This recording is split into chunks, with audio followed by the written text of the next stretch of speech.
Manuseio de itens de ensaio e calibração. Sobre isso que nós vamos falar nesse vídeo, né? E aí nós estamos falando especificamente dos instrumentos, no caso dos laboratórios de calibração, né? Dos instrumentos do cliente, que pertencem ao cliente. O laboratório nós vimos lá atrás. Então aqui nós vamos ver e estudar efetivamente os requisitos relacionados aos instrumentos que pertencem ao cliente.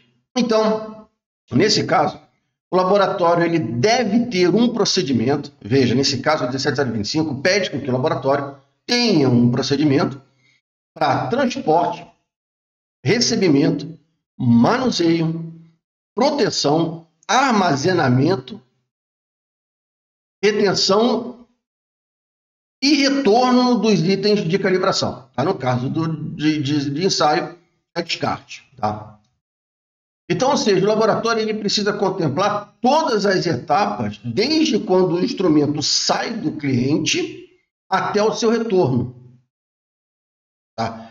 Vou frisar aqui, o procedimento do laboratório relacionado ao manuseio dos instrumentos de medição deve contemplar desde a saída do instrumento do cliente até o seu retorno.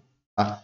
Ah, Márcio, mas isso em alguns casos é feito por transportadora. Ok, o seu procedimento precisa informar que o transporte é feito por transportadora e de quem é a responsabilidade por esse transporte.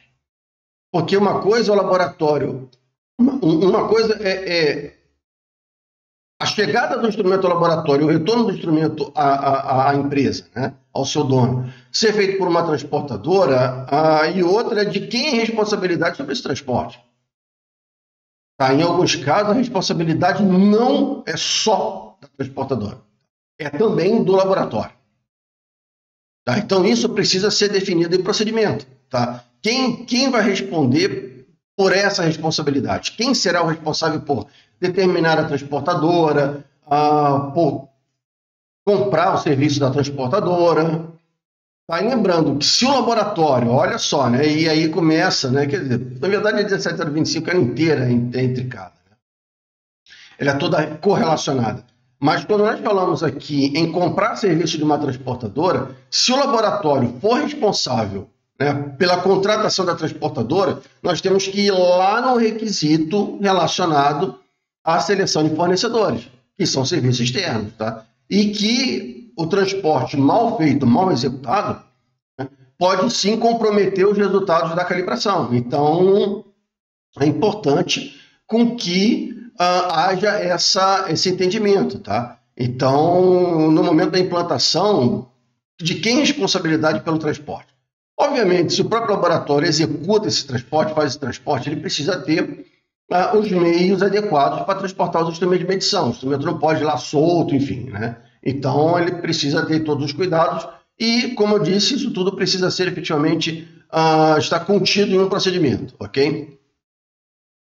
A Panama coloca aqui, mas obviamente questões relacionadas à deterioração, perda, dano, enfim, isso precisa ser tomado todos os cuidados no que diz respeito ao transporte, ok? E dois pontos mais nós vamos destacar nesse requisito. Um deles está relacionado à identificação. Tá? Veja, quando o instrumento chega no laboratório, ele passa por etapas. Ele é recebido, ele é verificado, né, quanto o seu status, se está quebrado, se não está quebrado, talvez uma medição inicial para saber se teve um ajuste, se não teve. Passa pela calibração e ele é acondicionado para poder voltar ao seu dono, né?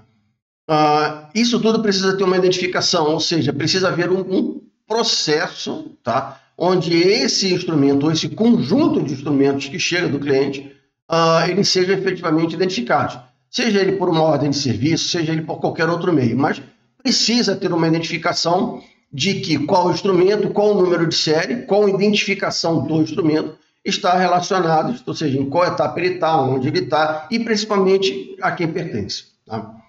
E um outro ponto é que, no momento do recebimento, é necessário que todas as dúvidas com relação à calibração, caso existam, devam ser esclarecidas. Tá? E principalmente anotar, ou seja, com que haja um registro das condições desse instrumento no momento do recebimento.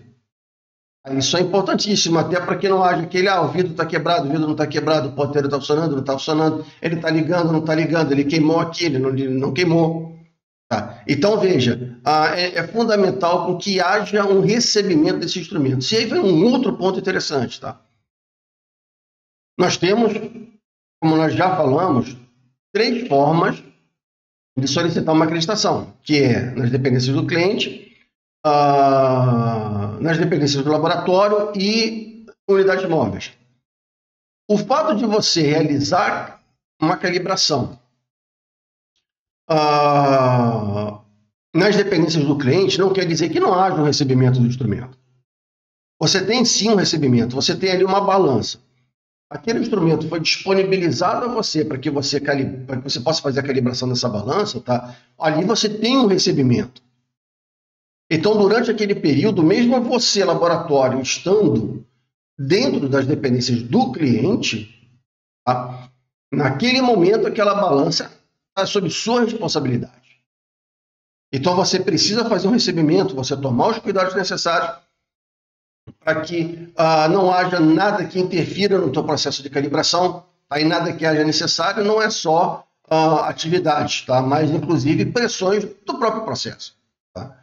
Os gestores de processo, os gerentes de processo, o pessoal tem que saber que, durante aquele momento, a balança é sua e ela precisa estar disponível. Tá? Então, se tiver pessoas ali do processo, olha, eu preciso medir, olha, ou você disponibiliza o instrumento ou não disponibiliza o instrumento. Aí volta a dizer, você precisa fazer um recebimento ali.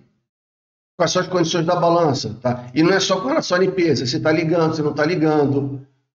Tá? Se algum componente pode estar ruim. Tudo isso precisa ser documentado. Ok? Aguardo vocês no fórum. A gente se fala. Tchau.